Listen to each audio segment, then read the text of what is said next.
Okay, welcome back to the Normal Sports Show. My name is Kyle Porter. We only have one guest here today, Jason Page, also a Normal Sport. Do you say you're an employee of Normal Sport, Jason? When people ask? Full-time, yeah. Full-time golf illustrator, that's all I say. Yeah. Yeah, what do you, maybe we've talked about this, but what do you say when people are like, hey, you're at a party and people are like, what do you do?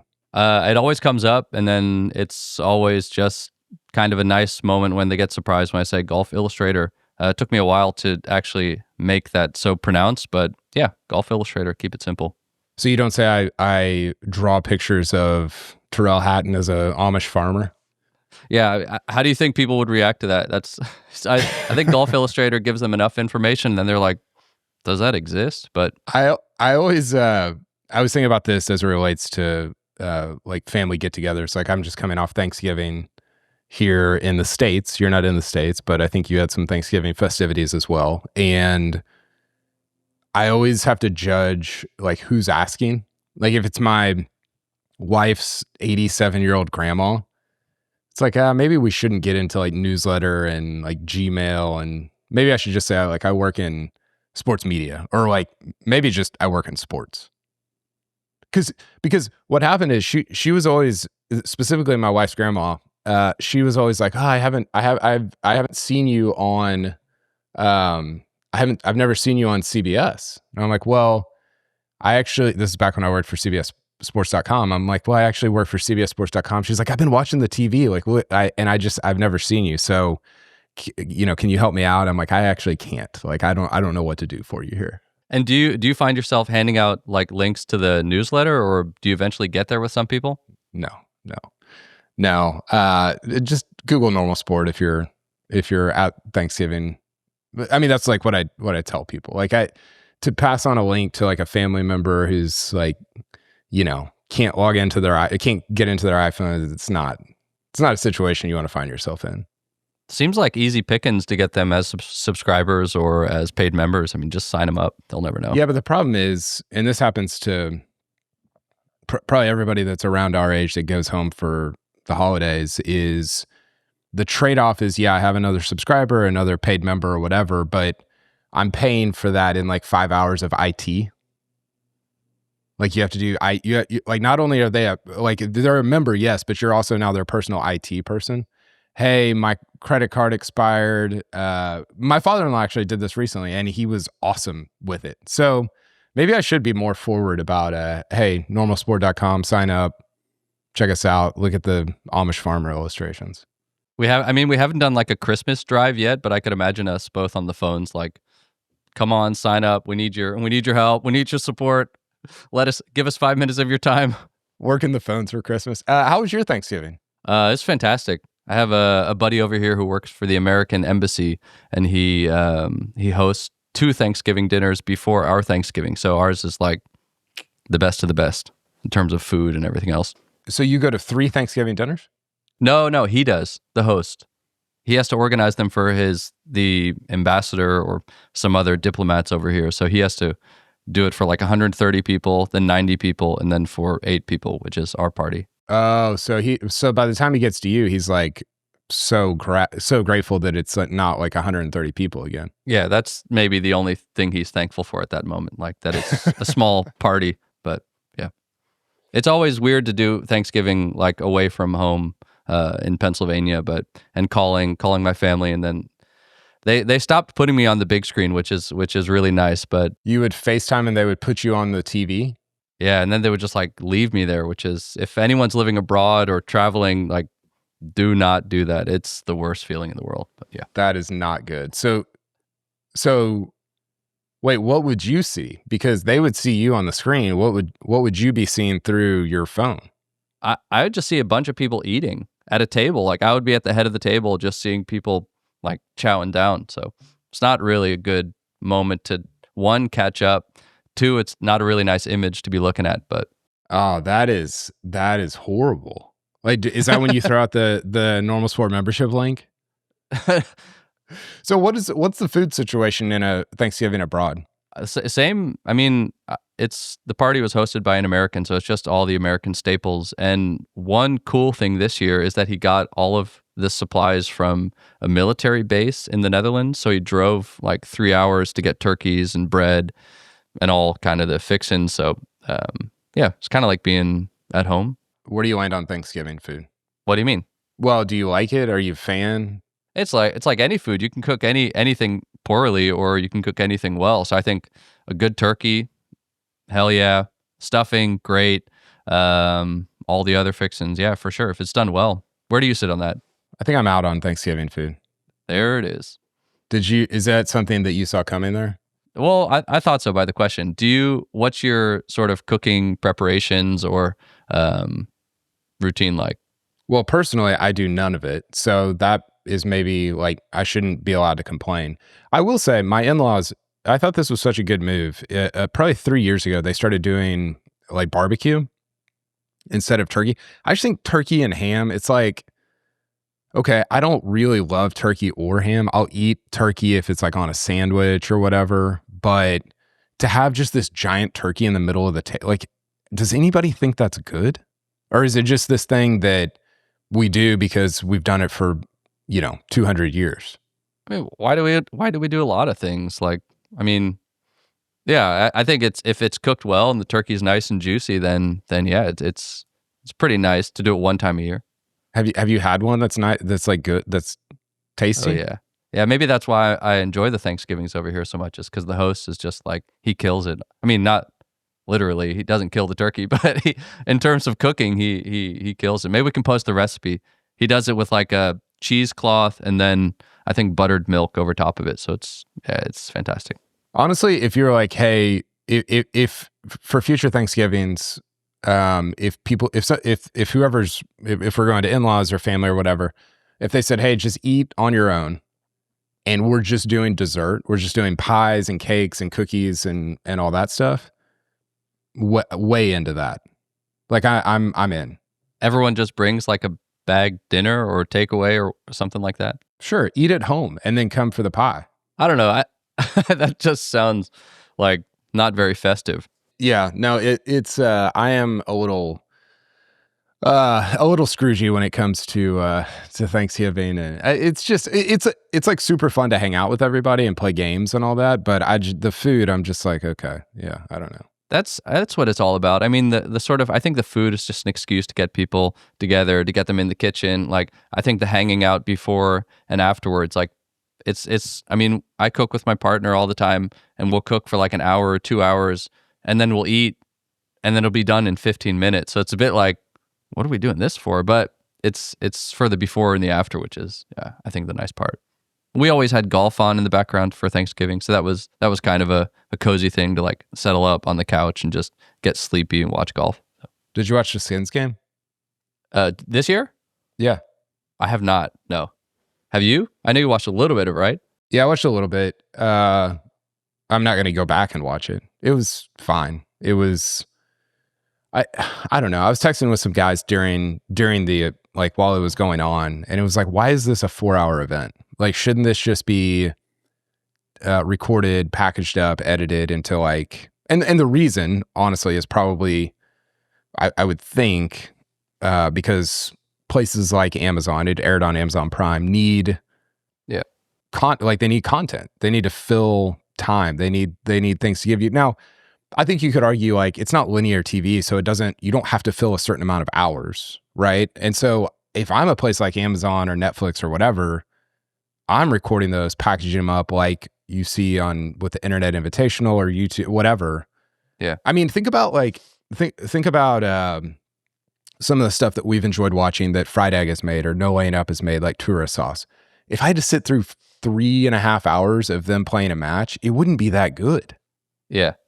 I mean, it would be like fine because like you know them and whatever, but I don't think that's it, especially with players who they're just not putting them into like great situations. Yeah. I think it's an old fashioned format, and I think the format itself can be really exciting, but the way that it's packaged needs to change. And I thought Andy and Brendan had like the best take on it.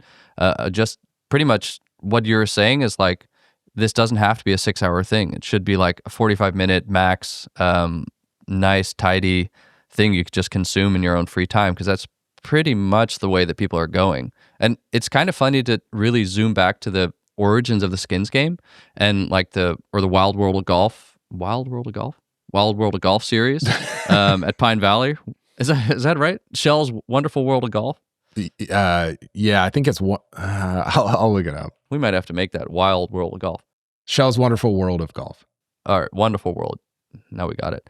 The way that we consume that is basically on YouTube, like fully produced, nice and tidy, and it's fantastic. So it's funny how we've kind of strayed away from that, and I also understand why. It is cool to watch live events and the action when it's happening, but yeah, it's cool in the sense. So James Colgan mentioned this on our last podcast, and we're going to get into some actual golf stuff here, but he was talking about how the golf was like the original red zone. Like you're whipping around and you're going to different holes and shots and players and all this stuff. The problem with stuff like the skins game or the match, like we've had however many iterations of the match, is 90% of it is just grown men walking. Yeah. And it's like, well, and this is a little bit the problem with the President's Cup and Ryder Cup. Now, the difference with the Ryder Cup is like there's so much drama and tension and things going on that you don't notice it as much. But when you're at a Ryder Cup, you do notice like there's not a lot of golf going on, which I'm not complaining about the Ryder Cup. That's totally fine. But when it's the skins game or the match or whatever, if it's on for 4 hours, it's like 3 hours and 20 minutes of just walking.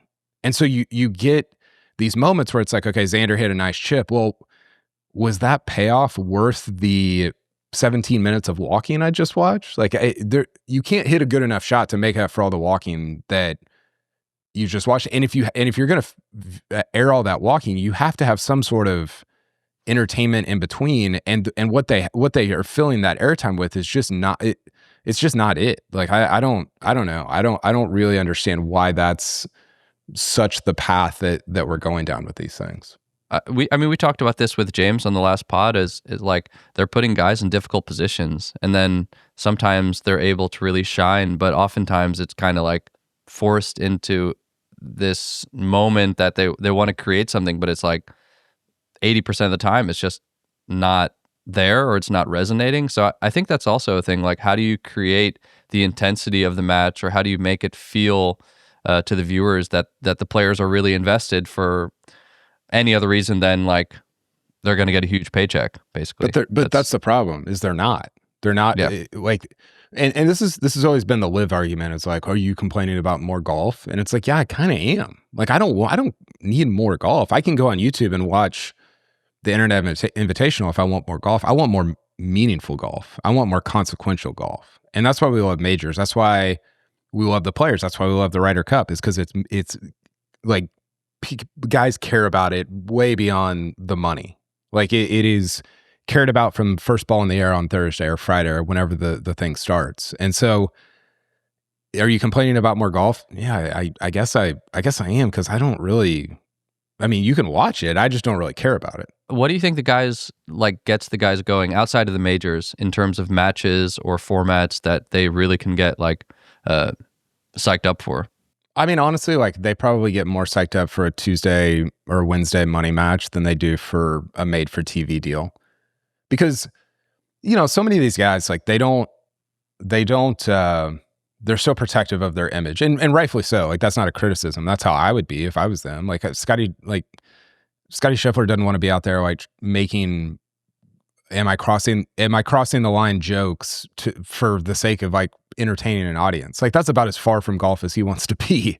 And so I think these are just situations in which it's like, yeah, if I was a player and you asked me to do this for $800,000 for like 5 hours, of course I'm doing it, and there's no moral reason to not do it, unlike live. Of course I'm doing that. But it doesn't mean it's like a great product or that it should be a thing that gets made. I'll give you $100. I'll give you $1,000 actually, if you can tell me who the last match was, or who the two players in the last match of the Shell's Wonderful World of Golf was. This was in 2003. 2003? Mm-hmm. Did you think it ended before that or lasted? I thought it ended in like the maybe early 90s or late 80s. No, we had 1 in 2003, 3 in 2002, 6 in 2001, 5 in 2000. You're gonna expose me for just not knowing anything about golf. I mean, you'll never 2003. This Tom is why I'm Watson. going to give you $1,000. I don't know. Who is it? It's a good guess. You don't even have a second person? Tom Watson and Ian Woosnam. Those are really good guesses. Fred Couples versus Michael Campbell. Wasn't too far away. It was in New Zealand. 2002. This is how long ago it was. You had Gary Player against Tom Weiskopf. Jeez. You also had Phil Mickelson against David Toms, Fred Couples, Mark Calcavecchia, Sam Torrance, Curtis Strange in 2001, Phil Sergio, Craig Stadler, Shigeki Mariyama. This was like YouTube Golf before YouTube Golf existed.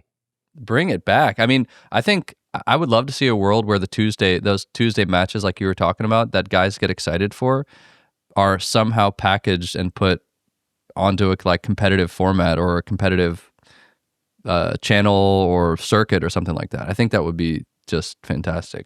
So the description of this, it began as a pre-recorded 1-hour program on Sunday afternoons and was notable for also including information about the host country for that week's show.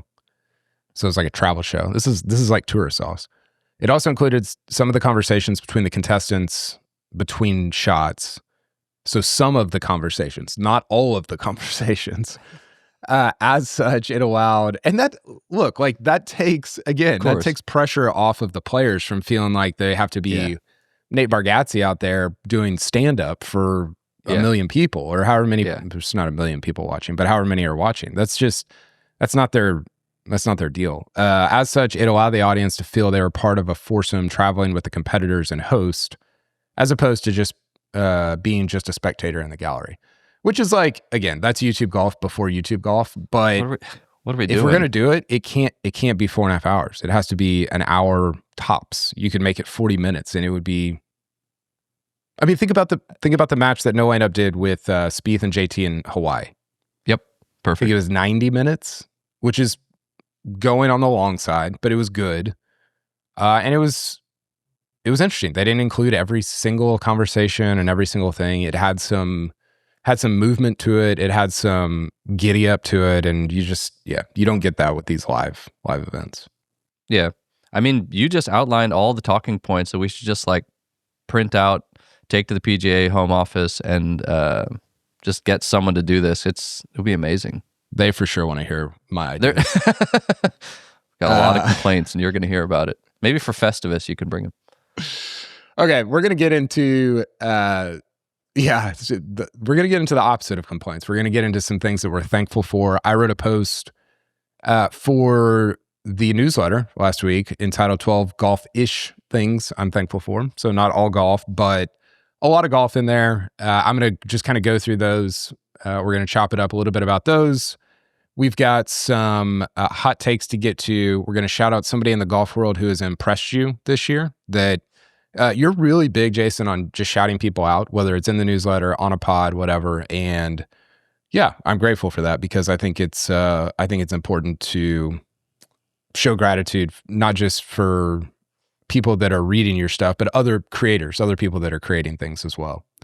And then the last thing we got is a major moments draft. So we're going to go through the majors this year and draft one moment from each major and see what we come up with. Just your favorite moment from each major. So before all that, though, let's hear from one of our sponsors sponsoring this show. Okay, Jason, I'm just going to go through my list and you can jump in if you want to. You can ask questions if you want to. You can offer a rebuttal if you want to. But my first thing that I am thankful for in 2025, as it relates to golf, is just an increasing love of the game. I went on a little guy's golf trip 2 weeks ago, and I think that sometimes. So when I was running my Oklahoma State website in back in 2011, I was just around OSU and football and basketball so much that I started to resent it, like all of it. I started to resent college football. I started to resent Oklahoma State. I started to resent the people I was covering, which is, I think, a very natural thing. This is why we have crusty old sports writers, right? And for whatever reason, that hasn't been the case with golf. That hasn't happened yet. And I was kind of reflecting on that as I thought about that trip, the guys golf trip that I took. And obviously playing golf is very different than covering it, but I feel none of that really, resentment or crustiness or angst or any of that about even covering the game. Like, my love for playing and for covering and for being around golf has only increased over time, which I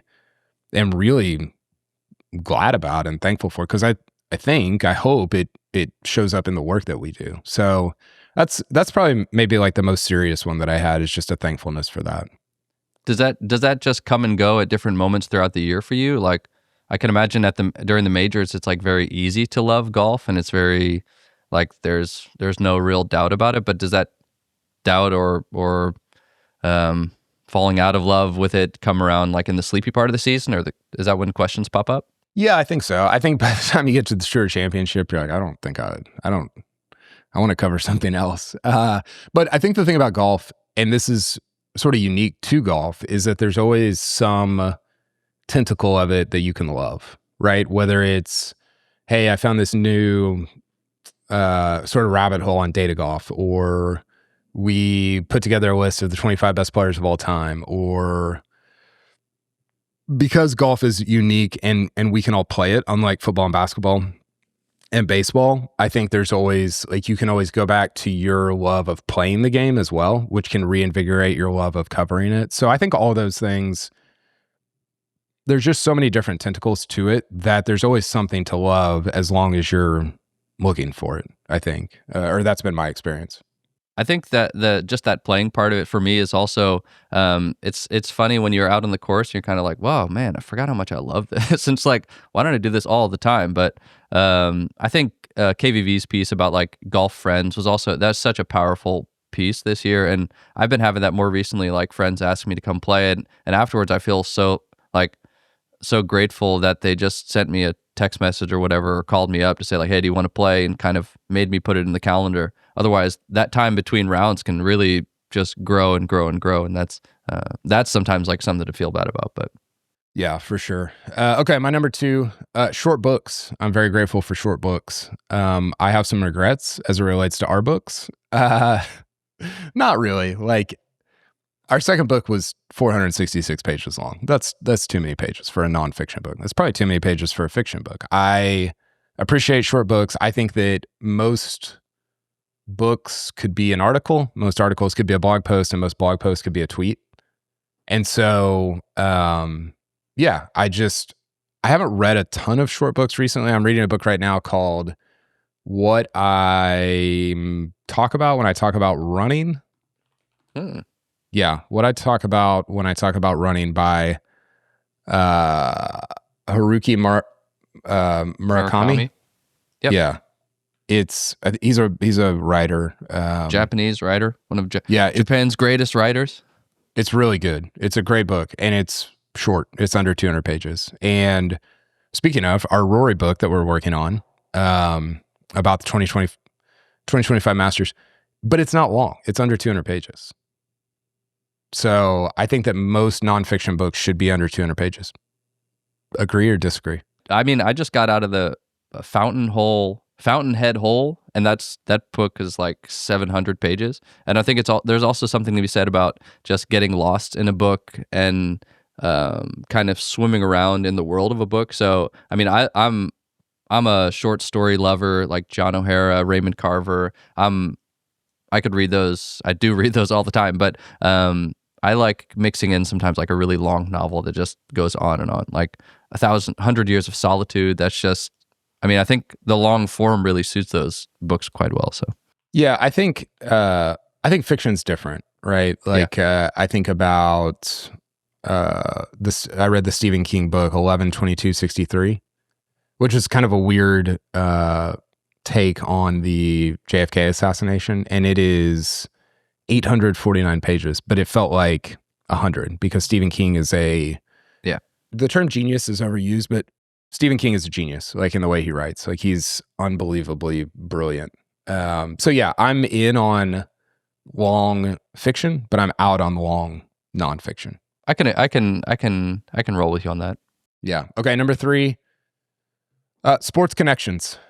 So Connections, but the sports edition. I like regular Connections also. I think Connections, this is the New York Times game that a lot of people have probably played. It was kind of a follow-up to Wordle. Wordle obviously was more popular and a bigger hit, but I think Connections is a much better game. I think it's a perfect game. It only takes you a minute to play or less. It can maybe take longer, but at most like 3 minutes. It makes you think. It makes you connect words. You can compete in it. You can do it for time. You can send it to friends. It's just like, it's everything I want from an online game. Like I don't need to be sitting down. I remember watching a documentary on Bill Clinton, and it's like, oh, I did the New York Times or the crossword puzzle. I think it was the New York Times crossword puzzle every day. I'm like, when did he have an hour to just burn on doing the, I mean, probably didn't take him an hour, but it would take me. So Yeah. I just think that a lot of online games, it just take too long. So sports connections or regular connections, I've been very grateful for it recently. Do you have a moment in the day when you do it, like right when you wake up, or do you take a break and do it, or on the toilet? Yeah, either that or right before bed. Like I kind of like to wind down with it. Are there some that you haven't been able to get? I don't think I've ever not gotten a sports one. The regular ones, there have been some that I haven't gotten because you get, I think 3 strikes or 4 strikes or whatever it is. Yeah. So yeah, have you played both of them? Yeah, I played them. Sports one I find much more difficult. Really? I think the other one is much more like wordplay and kind of non-lateral thinking, which I really dig. So, but sports, I miss a lot of information in the sports world. Yeah, the wordplay stuff is super interesting. What was the show on NPR? Away with Words. Did you ever listen to that? No. Oh, you would love it. It's about like different dialects from different areas of the country and how like a lot of etymology. I think is etymology. Is that the right word? Yeah, it's fantastic. Okay, number 4 out of 12 that I'm thankful for. This is going to be hard to talk about, not emotionally, but it's really these 2 charts that I put into the newsletter. So if you go look it up, it's the newsletter from November 26th. It was right around Thanksgiving. These are, we can be thankful at any time of the year, but this is a kind of a fun time of year to be thankful for things. So the 2 charts that I put in here were, one, the scorecards from the final round of the Masters, and it's just an amalgamation of colors, just insane colors all over the place. By the way, I didn't know Ludwig finished bogey triple as I'm looking at this. He tripled 18. Unbelievable. So it shows basically the top 10 players or top 8 at the Masters, and then it shows what they did on every hole. This is one of my favorite things about Wikipedia pages from majors is it'll show you kind of a timeline of like what the day was like. And boy, let me tell you, the Rory Rose unreal scorecards. So they played 38 total holes on Sunday, 18 in regulation each, and then 1 playoff hole each. They had a combined 12 pars and 26 other, not pars. There's 2 doubles, there's 7 bogeys, and then whatever the rest, what is that, 15, 17 birdies? Just completely insane. So that's one chart. The other chart is this data golf chart where it shows like what percentage chance everybody has of winning. It's kind of like those charts that you've seen for baseball or basketball or football games where it's like, oh, the Thunder were 99% with a minute and a half left, and then they lost somehow. So it's like this crazy like seismic chart looking thing. And that's exactly what the Rory Rose finale looks like on Data Golf. At 5:36 p.m., Rory went from 96% to 30% chance of winning because he bogeyed He doubled 13 and he bogeyed 14. And so he went from a 96% chance to win to a 30% chance to win. And then finally back up to like 85% when he birdied 15 and 17. So completely insane charts. Have you watched any of the stuff that the Masters has put out about the 2025 Masters? I just watched it today, like 2 hours ago. I watched the Rory celebration video they put out like 6 months ago. It's amazing. But I think I love these graphs because it also puts Rose like directly in the conversation, which he was. I think like either Rose or Rory winning would have been like fantastic and would have been like an all-time favorite winner. Well, maybe not as much as Rory, but just seeing those two guys battle it out and like seeing the reaction and the hugs and like the warmth that they were giving each other, like after Rory sealed the deal, it was just like, for me, that really hit pretty hard. Just those two guys in the battle. Yeah. On October 30th, the Masters posted on their website the 2025 official Masters official film. I'm sure at some point over this winter they will put out the entire final round. I've not gone back and watched even the back nine on Sunday. I started to watch it whenever I got home. I got to like hole 13, and then I just, for whatever reason, never finished. Probably Couldn't emotional trauma from. But I want to sit down at some point and watch at least the back nine in its totality, because my experience of it being there, I think we talked about this, is so different than people's experience from watching on TV. I mean, there's just so much of it I didn't see, and I didn't see any of Rose's round because he wasn't playing in the final pairing with Bryson and Rory. So anyway, I'm thankful for insanity, Data golf. For data golf, for Wikipedia. Okay, number 5, Scotty Scheffler's self-reflection. I think that on my buddy's golf trip that I went on that I mentioned earlier, one of my buddies said, I wish Scotty did it for me more. Like I wish he's just not very electric. And I think that's true. He's not electric in the same way that like Phil is electric, or even Rory. I'm trying to think.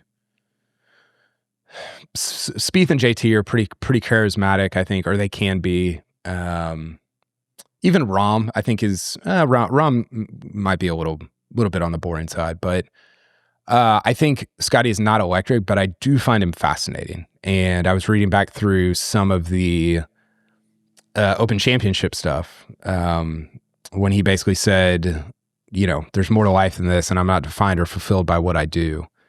And Jason, it made me think about how I don't know that there's ever been an athlete that's as successful as he is that is wrestling this much with like not placing his identity into these things. I mean, we've heard things from people like Tom Brady that are like, oh man, when I won my 4th Super Bowl, I thought that would fulfill me. So it definitely is like a thing that players deal with, but I can't think of anybody in recent memory that has like really struggled this much with like, this is not who I am, but I'm also that guy. Like I'm that good.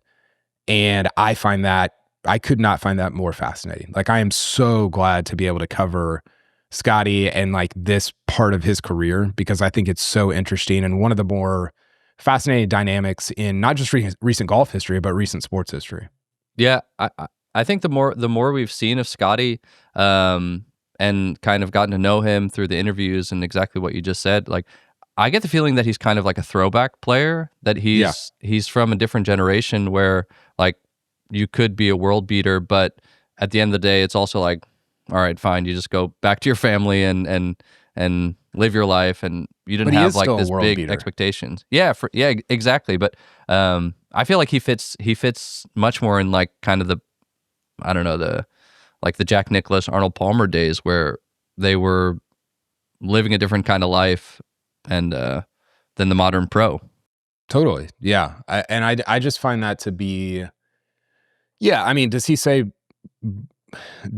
give out boring cliches sometimes in press conferences? Of course, like everybody does. And I think that when you're as good as he is and you're the number one player in the world, that can get, people can kind of look at it and be like, okay, whatever, man. But if you truly listen to like what he's saying and some of the, I remember asking him a question about how to play Augusta National, and his answer was so good. And even today, you probably saw the clip of Tiger talking about how he's so fascinated watching Scotty work the ball into different windows and with different spins on it from different distances. And Tiger's like, look, these are subtle things that not everybody would pick up on, but they're incredible, and I love watching them. And I think that's like a really good definition of who Scotty is. It's like, it's not overt, it's not super charismatic, but it's subtle.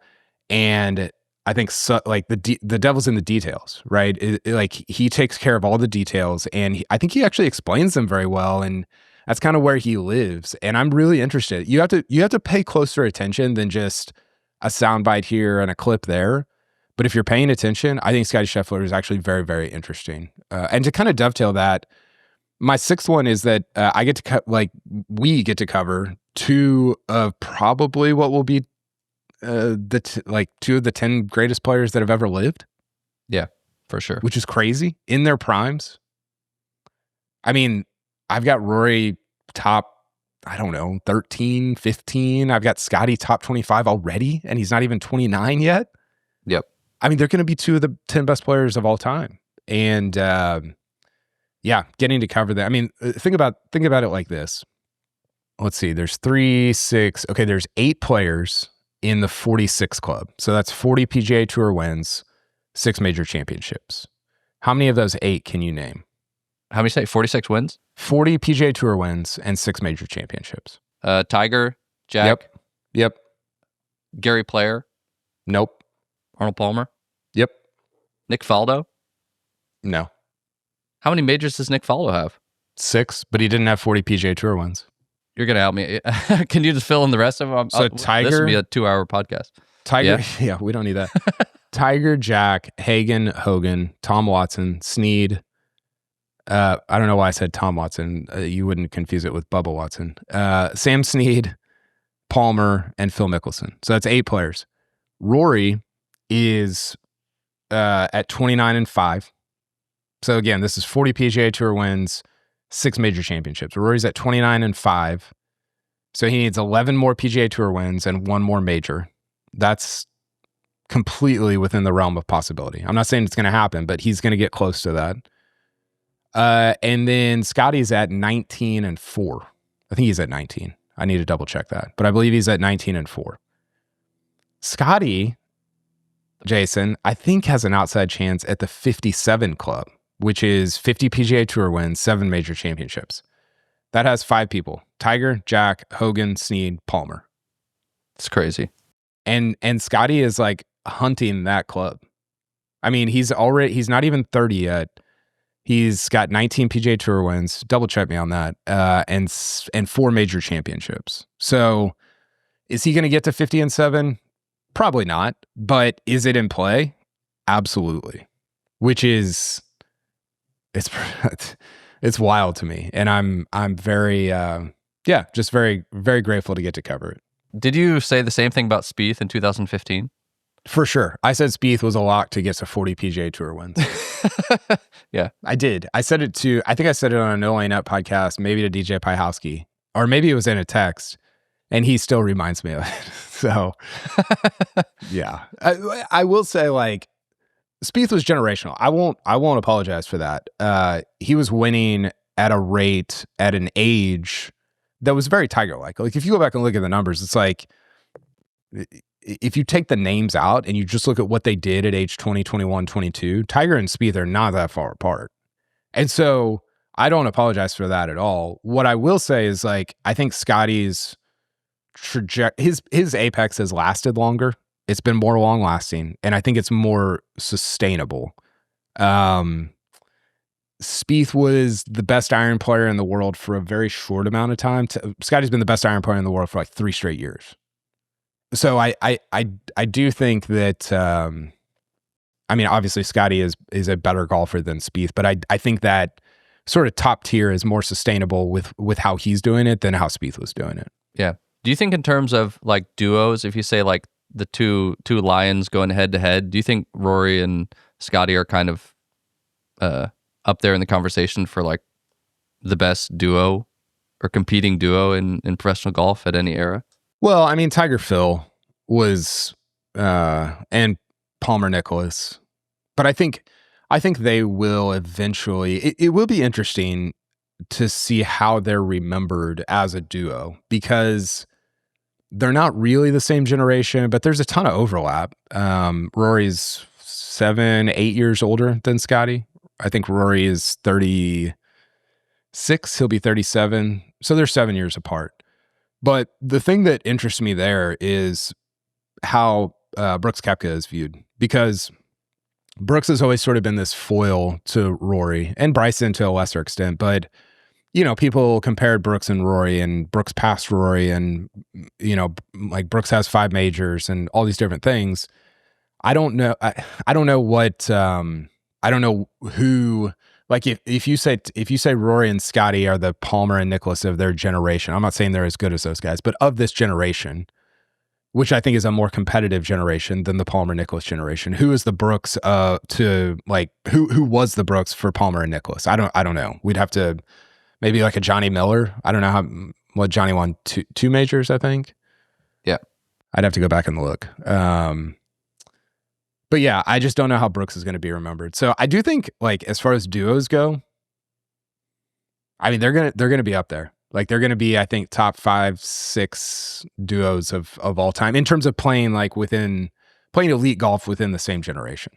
Yeah, and maybe that question comes with a little bit of recency bias, like being at the Ryder Cup, seeing how they are kind of the big two dogs out on the course, and they're kind of like leading their countries respectively. But yeah, Johnny Miller, 1973 U.S. Open, never heard of that one, and 1976 Open Championship at Royal Birkdale. Yeah, dude, the winners at Royal Birkdale of men's majors. You want to read through it? Insane. Peter Thompson, Arnold Palmer, Peter Thompson again, Lee Trevino, Johnny Miller, Tom Watson, Ian Baker Finch, Mark O'Meara, Padraig Harrington, Jordan Spieth. There's some like cool guys in there for sure. Yeah, really, really sick. I think that's where it is next year. Yeah, it's there next year. Yeah, that'll be awesome. Okay, number 7. So this one, I sort of started thinking about this after we taped our podcast with Luke Curdanine, and people should go listen to that. It was a couple podcasts ago, but he was so good and so smart, and just thinks about things that I maybe have thought about, but probably more deeply than I've thought about them. So I appreciated having him on, appreciated having James on, and so the thing I was thinking about, Jason, is I'm very grateful for friends in golf media that I learned from, that, like, I didn't grow up in golf. And so to sit around an Andy or a Solly or a Tron or a Smartin or a LKD or Joel Beal, like, I learn so much from all those guys. They all have different sort of nuance and angles that they take, and different idiosyncrasies about their writing or their content production. But I find them all to be really good thinkers and communicators in ways that I sometimes feel like I am not. And so I'm very grateful for not just how many of those people there are, but how generous they are with their time, with their knowledge, with their resources, and how much they put out there. So I feel very grateful for that. That was like one of the big things I had on my list of moments of the year that I was thankful for, was just like being at the Ryder Cup and being able to see a little bit behind the curtain of golf media, and sit with the Fried Egg boys, the NLU boys, meet like all the people whose work I've consumed for so long, and just kind of chop it up and hear, like, I don't know, it's so nice, little things like Claire Rogers, and just coming up being like, hey, what are you guys working on? And just being curious. And yeah, everyone's doing their own thing, but they're like all very supportive of each other. That was just such like a pleasant surprise. I think sometimes making things can feel like a very solitary pursuit.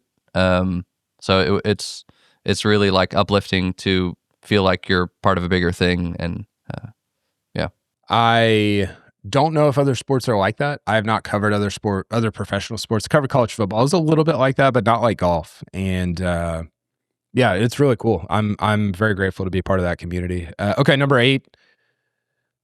This is a kind of a, I don't know why this popped in my head, but Luke Donald.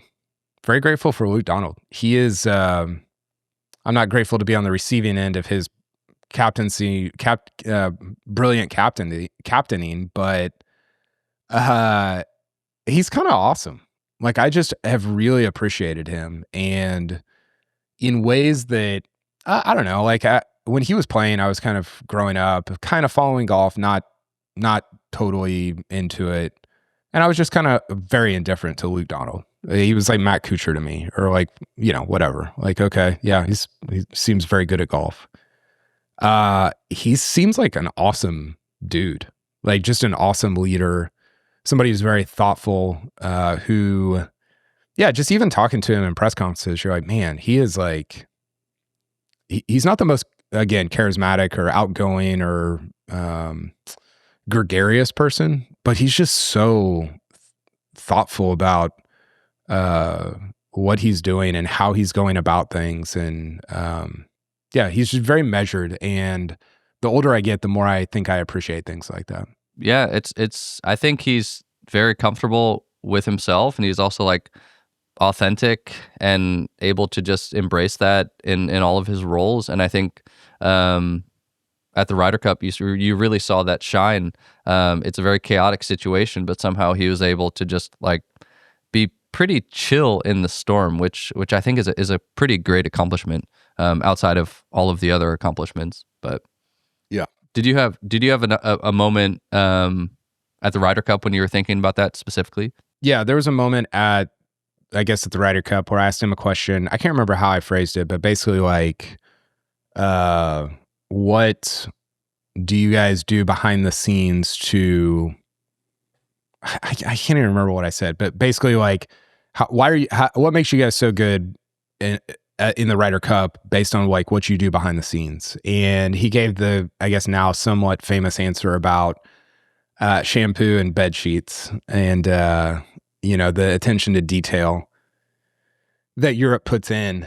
And whatever, that's a little bit, that idea of shampoo and bed sheets is a little bit overplayed. I buy stuff like that hook, line, and sinker. I'm an easy target. I'm a mark. Maybe he sees that. But he's like, Kyle Porter, normal sport, here it comes. yeah. The way that he described it is just, he's very intentional. Like he's very, I just find him to be like he seems very wise, which is not necessarily a term you associate with a lot of athletes or, with a lot of professional athletes in general. And so I've just appreciated that about him. I don't know. He's, I'm fascinated to see if he goes back to back at Adair Manor too. It sounds like from what I've read that he's probably going to do it. And I think they're probably going to win. And so if you go 3 straight as the European captain, never happened. I was talking to a European, former European Tour person at Bethpage, and he was like, "Man, nobody's ever gone back to back to back. That would be such a massive accomplishment." And now you talk about Luke Donald as like, he never won a major, but he's probably going to go down, if he goes back to back, as one of the most important European Tour figures of the last 30, 40, 50 years, which is pretty wild. If you go back 10 years and tell yourself that, you're like, huh, would he win the Open at like age 60 or something?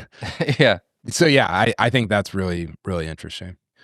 Okay, before we get to the last 4 here, Jason, let's go and hear from our second sponsor. Okay, Jason, I'm going to kind of roll through these last 4. I don't want to spend a ton of time on them. I'd like to hear a couple from you, and then we got a couple other things to get to. Actually, I'm just going to give you one more of these. If people want to read the rest, they can go to normalsport.com, November 26th newsletter. My last one is the How I Write podcast. David Perel is who hosts that podcast. It's been one of my favorite podcasts of the year. I don't I haven't listened to a ton of podcasts this year. I've been probably reading more, or yeah, I just haven't been listening as much. Still listen to like some of the other golf stuff. I've been listening to like this fantasy football podcast, which is very unlike me. I don't know why I'm listening to it, but it's very compelling. What else have I listened to?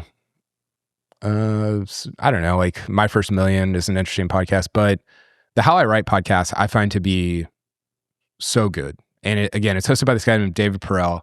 If you're a writer or a creative or just interested in anything remotely creative, I implore you to listen to it, because he interviews people like Morgan Housel, Ezra Klein, Ben Thompson, Derek Thompson, no relation to Ben. And they just talk about like their process and what they think about writing and what they think about thinking. I mean, writing is thinking. And I think that like the best compliment I can get, or either of us can get, is like, hey, you're very good at thinking. You have tremendous clarity of thought, because that means that what we are trying to translate into words and images is coming through in a manner that makes sense to people. Because everything in your head makes sense, right? Like you can work things out, but then can you translate that into words and images that make sense to other people with what you're trying to get across? I think that is one of the hardest things to do in creative work. And you've gotten very good at it. I have strived to be better at it, but this podcast in particular, I think, speaks with a lot of transparency, a lot of humility, and a lot of vulnerability toward things like that. And I just learn from it every time I listen. Have you ever listened to it? I haven't. No, I haven't listened to it, but I will. You should listen to the Morgan Housel episode. Morgan Housel has written 3 books about, I think I've mentioned him before, psychology of money. He's written about, he's somebody that I sort of actually model what I do after, because he writes about money, but it's like not about money at all. It's about human psychology and human relationships. And yeah, he's a really good writer, and his episode is very, very good. So that's my list, Jason. It's not the entirety of it, but it's all that I'm going to share for today. What all do you have on your list? Besides like golf media and just getting in touch with golf media during the Ryder Cup and just feeling part of the community, it's been fantastic this year to have readers and friends reaching out, giving either feedback about work or just saying like, hey, I saw that thing you're doing and I loved it, or sending their own stories that then we can either feature or illustrate in the newsletter. As I said, it can feel sometimes like it's just me or you in our own little studio, our own bubble making stuff. But having those moments where the kind of input comes in from the outside world, that just is super uplifting. And I don't know, it makes it a very rewarding part of the job, I think. Do you have that as well? Yeah, I agree. I mean, no, I didn't have it on my list, but I do agree with that. It makes you feel like, because the internet's such a weird place in that it can feel very monologue-y. It's not a dialogue often. Maybe on Twitter or places like that, which maybe you don't want the dialogue there, but it could, especially writing a newsletter, can feel very monologue-y. Like I'm just talking at you or to you or whatever. And so to hear back, my version of that is probably hearing back in direct response to things that I've written. Like one of the questions that we ask people who sign up for the newsletter is, hey, thanks for joining the newsletter. Please submit like the weirdest thing you've ever seen on a golf course. And we love reading through those. Sometimes we'll post them in the newsletter or whatever. But I appreciate, and I've gotten to a point where I can't respond to all of them, but I appreciate hearing back on specific newsletters. Like a lot of the Masters stuff. I got so many, I've still got emails in my inbox that I need to respond to from the Masters and from what I wrote during the Masters. And that is like, that feels cool, because you're like, okay, this is actually impactful to some people. You don't know, you see how many people it's going to, but you don't know the impact it has on the people it's going to. So to get responses back is a manifestation of that. And it feels very, very gratifying, I think. Yeah, it adds fuel to the fire for sure. Another thing I had on my list was good golf. I was happy that there were a lot of moments that I think I will remember for the rest of my life from different tournaments. Maybe especially starting with the Masters, maybe starting with the Ryder Cup, just having, these kind of where were you moments just being able to experience those, the Masters from afar, the Ryder Cup up close and personal, that I think made for quite a special golf year in general. Quite a memorable one. So it's great to have great golf. Yeah, good consequential golf is as good as it gets. Yep. What else? The other one, maybe on the other side is YouTube. I mean, okay. I love YouTube. I love just like I have it on in the background when I'm working. Sometimes I'm watching the chess matches on Tuesdays and Thursdays, chess.com, which I could talk for a while about that broadcast. It's just amazing. But I love just seeing people finding their voice on YouTube or kind of honing their skills. I think LKD is just, the stuff he was putting out this year is just so well-rounded, so curious, so, I don't know, full of interesting details and nuggets. And I think it's a really good use of the format and something that I really like to digest. So I'm happy that like people are kind of going off into their own corners and investigating their own curiosities, and then we get to enjoy it. What's one thing that that golf should take in terms of the broadcast from the chess.com broadcasts? Do they have the same announcers every time? Yeah, they've got really really colorful announcers who they have the same kind of reoccurring hosts, and they sometimes bring, so they'll do shorter matches, and then if someone's finished their match, sometimes they'll like bring them into the booth, a bit like Phil that one time. What was that at the PGA? Harding Park, yeah. Harding Park. So they have that kind of going on a lot, but what I love about it is the casualness of the broadcast, that it's just people like live streaming from their living rooms or their bedrooms, kind of like we're doing now. But you see like people from Poland, people from Lithuania, people from Venezuela. You see Magnus Carlsen from Norway, like, or wherever he's traveling to. And it's just, there's something very lo-fi, very humble. But then you realize that these are the best chess players in the world. And it's, I don't know, it's this combination of like very high competition and a very kind of low-key broadcast. And I think the commentators, they have pretty good banter, and they're able to really bring you into the games in a way that makes it engaging. So you can also just, I listen to it oftentimes in the background, so I'm not seeing the moves that are on the board, but the way that they're describing it, it kind of gives you a feeling of like how the match is developing. So I think it's really great. I think the PGA Tour could learn a lot from or their broadcast could learn a lot from the chess.com. Would watch a documentary on Magnus Carlsen. Yeah, he's fascinating. But all of those guys are also, so a few of the top, this is now a chess podcast, a few of the top guys, they all have their own kind of independent channels, sort of like some of the golfers have YouTube channels, and they're live streaming almost all of their competitive matches, but also their practice matches. Magnus is sort of famous for live streaming with his boys while they're just kind of drinking and he's destroying people in chess. So there's just like a very casual but also high level of competition aspect to it, which I really love. So do you think how could golf integrate the lo-fi nature of what you're talking about? I think having those Tuesday matches that you're talking about, or capitalizing on two guys that are going to go out and play a match and just set up a format where you can film that. I think one of the cool things about the Tuesday broadcast is that they're 3-minute games, so it's constantly changing, and by the end of it, you've played like a pretty good amount of players, and then in the end, you have a winner based on points. So the pace is really fast. I'm not sure exactly how that would look on a golf course, maybe like 3-hole matches, 5-hole matches, some different sort of format, but there's something just very energetic about it and casual, which I like. I need a Magnus Carlsen, Victor Hovland collab. Golf, chess. I could see Victor being into chess. I could see so. I mean, those Norwegians, they're interesting characters. I mean, they're at the top of their sports, but somehow they're still like very casual. They like to party. They're like just open about how they live their life. Yeah. So yeah. Both those guys are super interesting. Okay, let's take one more break here from our last sponsor of this particular podcast, and then we will come back and I want to hear the hottest take you have right now, Jason.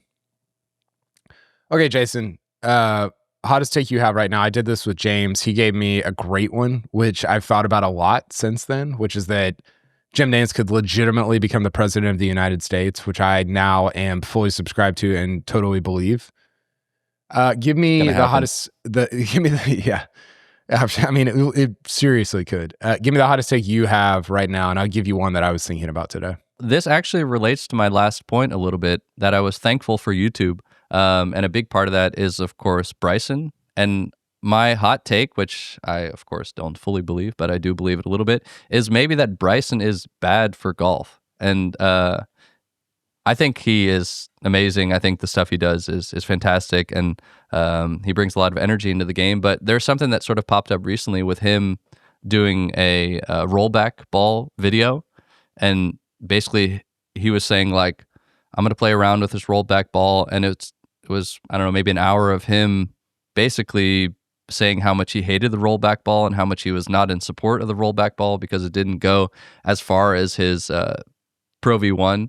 And I think he has a growing amount of sway in the golf world, and I'm a little bit not afraid, but I think in the future it's going to be interesting to see, like, just how much impact he has. Of course, he's in the White House now, so he's got friends in high places. But I don't know. It just got me thinking a little bit, like, what kind of protocols or rules or trends or just like ways of thinking is Bryson going to inject into the game, and maybe get a lot of like younger golfers thinking that the rollback sucks or it should never happen or you should hit it as far as you can, which I think, of course, we know in the long term will not be that great for golf. So yeah, Bryson, bad for golf. No, I love Bryson. He's the best. So essentially your take is like Bryson has power that doesn't necessarily match his stature in the game because of his media distribution and media reach, right? And therefore, like, because he's a little bit of a loose cannon at times, like that power or that distribution or that reach might be a net bad for golf as a whole. Am I summing that up? In some way, yeah. I don't think like the stature, I think he deserves all the stature he has in the game, and he's amazing. But yeah, I think he thinks in a different way, but he's also like, he's very able to package his ideas in a way that people love to consume and love to get behind. So it always also makes me think, like, are the things that he's going to be selling kind of the things that are going to be good for the game of golf? And I think in most cases, of course, it's fine. And I think he's bringing a lot of people into the game of golf. But this rollback one was kind of the one. Maybe it's only about the rollback ball. No, I mean, I think it's a good take. I mean, I think the thing that I think about with him and YouTube is like, is there burnout? Like, guys get so burned out just from being professional golfers. Yeah. And guys get all people get burned out just from being YouTubers. And he's going to do both at a high level. Like, that to me is, and I guess golf is the one where it's like, okay, you can kind of combine those into like, okay, my practice is also my YouTube time, whatever. And like, LKD talked about like that, you know, he gets kind of juiced up by stuff like that. But I'm fascinated, like, to see how long he can keep it up. Do you wish that other golfers specifically had more media reach in the same way that Bryson does? I mean, the only one that I would compare to him is, I guess, Rory, and that's not even really his own doing. He just has so much sway, and I mean, Tiger obviously, but Rory has so much sway and power that anything he says is news, whether it's a sit down with us or no laying up or whatever. Do you wish that other golfers had that kind of reach and distribution? I would love to see a world where other golfers had like self-initiative, where they wanted to bring those views out into the world, or they wanted to write op-eds. I think it used to be like back in the day, golfers would write text for the news, like the newspapers, when they were traveling or playing at a tournament, which I find is a super insightful thing. Maybe now that happens as like a tweet or as like a podcast in the end. So it does happen in some ways. But yeah, I think self-initiated formats where you can get those kind of views out, I think that would be interesting. Yeah, the person I always go back to, I've said this a bunch of times, but I wish Phil had a real opportunity to really cement his legacy as one of the great. I mean, look, like his legacy as one of the great characters in golf history is fairly is like pretty secure. I think I say that. Who knows what he Yeah. tweeted about between when we're taping this and when it airs. Yeah. But I just think he had an opportunity to take it to a level that nobody's ever gone to before. He is, or he was and is, the perfect combination of charisma, talent, like kind of in on the joke, like he kind of like a wink wink, like I'm in on this also, like great talker. Like he just has every tool you would want to be a absolute media star in this sort of creator economy. I mean, I know he has his own YouTube stuff now, but he could have gone about it in a way that I think Trevor Immelman's great. Like, I think he's truly like really good. I think Phil is like twice as good if and when he puts the effort in and wants to be. And that's not a knock on Trevor. I think Trevor and Jim Nantz are fantastic together at CBS. But Phil is just like, he's almost built more perfectly for this like creator media, I don't even know what to call it, personality era than he was for golf. I mean, he's just so amazing for it. And he just squandered it all, just lit it all on fire for the sake of, captaining the high flyers to 7th place finish at the, 2025 Live Golf League. So he wasn't in it for a long time. He's in it for a good time, Yeah, for sure. This kind of thing. I was listening to Andy talk about this the other day. He was talking about how YouTube is like the most democratic of the social media experiences right now. And I agree with that. I think YouTube is, if I'm 20 and I'm trying to make it as a media person in today's landscape, I'm probably starting on YouTube. I mean, I might not be, because I appreciate words and writing and reading more than I appreciate audio video. But man, it's a titan in media. YouTube is as a platform in ways that Instagram, Twitter, TikTok just are not. I think I've said this. I don't know if I actually believe it. This might be my hot take, but I think YouTube is what Netflix wishes it was. I don't think that's actually true. I think Netflix is like, obviously a titan in its own way, but YouTube is just like, they get the user generated content is like just insane. Like people just make years of content for them every day. And whereas places like Netflix and Hulu, they have to pay actors to make the like it's like the perfect platform for this particular era. Maybe that changes in 10 years. I don't know. But I'm curious about like how, and this is why the thing that I'm getting at here is like, this is why we started this podcast, this show this fall, because we wanted to experiment. We wanted to see, okay, like what is, you just said they can go in their little, people can go in their corner and make their stuff. Like, what is the stuff we're trying to make? We've got some ideas, we've got some directions. Everything is still very like nascent though. Like we don't know what it's going to be. And I'm curious if any of that has solidified for you this fall, as we've this is our 8th show now, and we've kind of gone down some different paths. Has any of that solidified, or do you still feel like it's up in the air? I think it's up in the air, but in a very good way. I think I mean, I always think like you never really figure it out. You just keep trying. So, I think that's kind of the phase we're in. And, yeah, it's nice to be able to experiment with that also in the sleepy part of the season. Yeah, I agree. I think that I don't know. I don't know what I want this show to be. And maybe that's a weird thing to say as people are listening to the show, but part of me is like, do I just want it to be me and you talking every day for 30 minutes? Probably not. Or an hour and a half, or whatever we're at now. Well, if we did it every day, it wouldn't be an hour and a half. Or do I want kind of what I posited from the beginning of the show, which is like these more evergreen episodes, like stuff that you could listen to in 6 months and it still kind of be relevant. We haven't done that every episode, but some of them have been like that.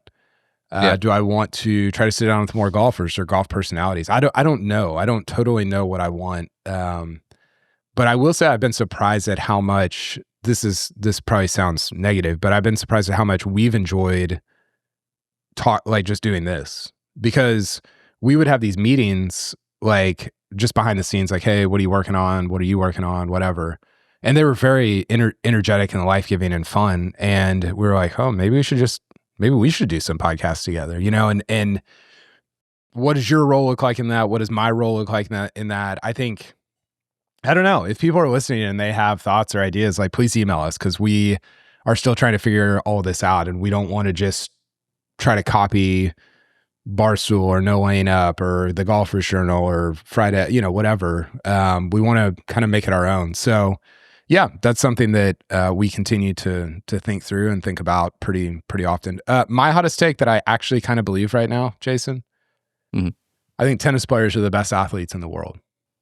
All right, you got to expand on that. I've had this take for a long time, and I've put it out there to friends privately. I don't know if I've ever said it publicly. Maybe I have. Maybe I put it in the newsletter.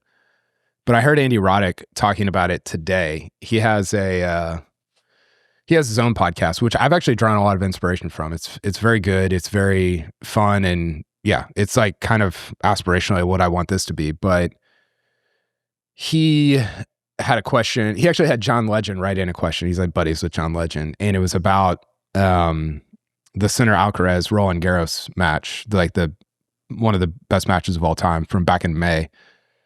And Roddick, I can't remember the context, but he just said, like, I think tennis players are the best athletes in the world. And I was like, yes, I agree. I've been saying this, and it is obviously more meaningful coming from Andy Roddick than it is from me.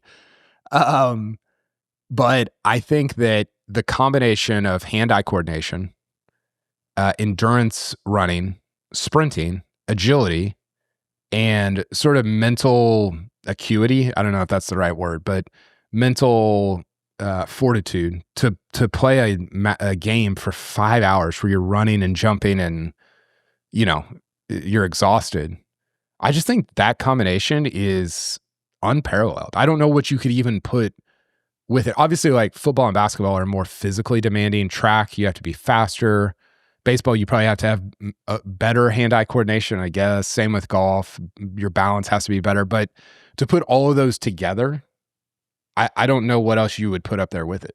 It's interesting. I mean, there's also like the ultra reactiveness that you have, which is just like the constant reactiveness of it. I never really thought about it, but every time I've watched tennis, I've kind of gotten like totally sucked into it. So I think that's also a testament to, I mean, how much you can appreciate like the effort that's going into it, or the kind of like beauty of it as it's sort of playing out. It's a pretty good take. Who's your favorite tennis player? Soccer, I guess you would put up there with it. Soccer's up there for me. Yeah. And maybe parts of football, like receivers are freaks. Like, they're so athletic, from hand-eye to strength to speed. Yeah. So, but my favorite right now is, so this is sort of a golf related question, in that I always ask people, hey, if everybody's tied going into the back nine at the Masters, who are you rooting for? And whoever you're rooting for is like your answer to, that's your favorite player. And so my tennis version of that is like, whenever I would watch a match, I was never like super in favor of any one of the big three or big four or big five, however many there were. But whenever guys were playing, like if Federer and Djokovic were playing, I always pulled for, like, I would find my heart like wandering toward Fed. Federer and Nadal, same thing, wandering toward Fed. Federer and anybody. So it always used to be Fed. And he's just like, to me, him and Rory are so similar in like the grace with which they play, the beauty of their movement, their swings, all that stuff. Obviously he's retired now. So now it's Alcaraz. Like, Alcaraz is a freak. Like, he's so, Sinner's amazing and like obviously super talented, but he's not electric. Alcaraz is freaking electric. And this is, maybe that's like an anti-Scheffler thing. Like, maybe Sinner is Scheffler, and people are like, oh, I don't really get it. And you're like, totally understand, because that's how I feel about Sinner. And maybe if I was in tennis more, I would appreciate Sinner more. But as somebody who's a very casual observer, like, Alcaraz is like, he does it for me. I feel like you might feel as I'm describing chess, because I'm just listening and enjoying you kind of geeking out about this. Yeah. Okay, let's end with this. We're not going to do the major draft because we're already an hour 20 into this. Let's end with.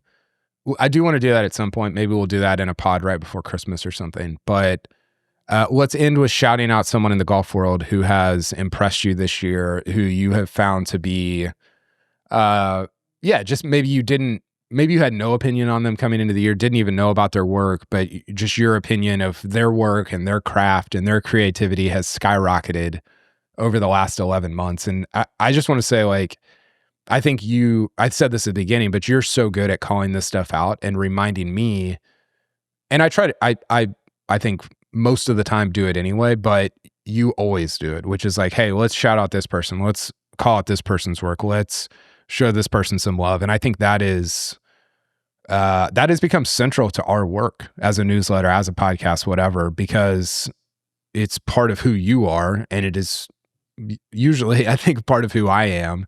Yeah. And it makes that community that we were talking about earlier, I think, even stronger and better. And that's like, I think that's what we aspire to do. So as a massive preamble, I'll set the stage for you. Shout out somebody in the golf world who's impressed you this year. Yeah, I already mentioned him, but Luke Carradine, just LKD, the videos that he's putting out, but it's also been cool to have him on the pod, to just chat a little bit at the Ryder Cup and get to kind of see how the sausage is made. How the sausage, I was going to say how the cookies are made, but no, how the sausage is made. And just, seeing like his thought process or just his enthusiasm towards the game. I feel like that just shows through all the videos, but it shows even more like in the conversations in the pod that we talked. How long did we talk? Like hour 40, almost 2 hours. And it was like super gracious with his time, but also just like nonstop with, energy, curiosity. That's something I've really come to appreciate this year. And I think that the videos he's putting out, the editing is fantastic. The archival imagery is just, it really draws you in. It's always like surprising. So that's been kind of one of the big, I don't want to say like main golf things I've been consuming on YouTube, but it's definitely the constant one where I'm always like tuning in when a new video pops up. So yeah, he's my man of the year, I guess. We'll send him a. Please don't hat. say it like that. No. I sent him a hat after he was on the pod. That's a good one. LKD is the man. I think it's been fun to, I think sometimes it's hard to see your own growth within the creative world or the creator world. And it's easier to see other people's growth. And I've seen him just mature and grow in really impressive ways over the last, however long we've known each other, like 8 or 10 years. He has just gotten really good at his craft, and you can kind of see along the way, oh, he's building this, he's getting better at, and now it's like, oh, he's amazing at it now, which he probably doesn't feel, but it's almost like your kid, like they don't see themselves growing, but if you're gone for a week on a trip and you come back, you're like, oh my gosh, like you've grown so much and gotten so much older or whatever. So not that I'm Luke's parent or anything, we're about the same age. I think it's a huge challenge to take something you're curious about or fascinated with and make your deep dive digestible and also like entertaining and understandable for like a wide audience. So that in itself is like a huge accomplishment. And also just like really enjoyable to see happening and developing. Okay. Mine, we'll end the podcast with this. Mine is somebody that probably people have never heard of. Bo Scroggins. Bo is do you know who Bo is? Yeah. Fried Egg product. Yeah.